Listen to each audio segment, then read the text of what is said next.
তো আজকে অনেক দিন পরে আমরা যাচ্ছি কলেজ, আর আমাদের আজকে একটা ডকুমেন্টস জমা দেওয়ার আছে। জানি অপমান হবো স্যারের কাছে, কারণ কি অনেক দিন পরে যাচ্ছি আর ডেটও মনে হয় পেরিয়ে গেছে তার জন্য।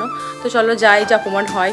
আর একে দেখো হিজাব পড়েছে, আগের বারে গিয়েছি স্যারের মানে আমাদের যে পেমেন্ট স্লিপটা ছিল না, ওখানে আর কি সাইন করা ছিল না, তো স্যারের কাছে সাইন নিতে গেছি। স্যার আমাকে বলছে তোর মুখটা তো ফার্স্ট টাইম দেখছি, তুই বেঙ্গলে ঐক্যশ্রীর টাকা নিতে ম্যামটা বলছে এরা শুধু ঐক্যশ্রীর টাকা নিতে আসে, কোনোদিন ক্লাস করে না, শুধু টাকা নেওয়ার জন্য আসে। কিন্তু ওরকম ব্যাপার না, সত্যি বলতে আমার কলেজে তো ভালো লাগে না।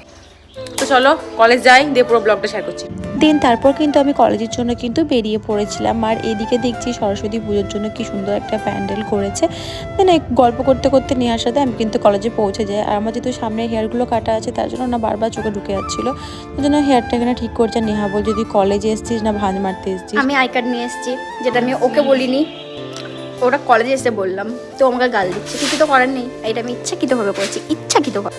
চল কলেজে যাওয়া যাক মুখে জুতো খাওয়ার জন্য। চলো যাই কলেজ। এখন বাইক স্ট্যান্ডে আছি, স্কুটি স্ট্যান্ডে।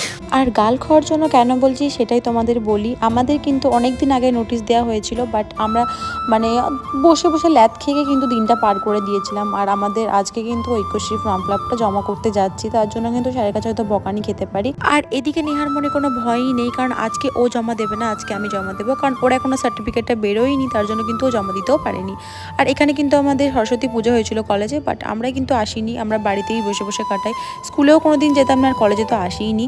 তারপরে এখানে আমরা কিন্তু চলে এসেছিলাম বাড়ির কিছু জিনিস কিনতে। আমরা লাইট কিনতে পারিছিলাম আমার স্পেশালি। তো চলো আজকের ব্লগটা কিন্তু এখানে এন্ড করছি। ভালো লাগলে লাইক করে দিও। Tata, by.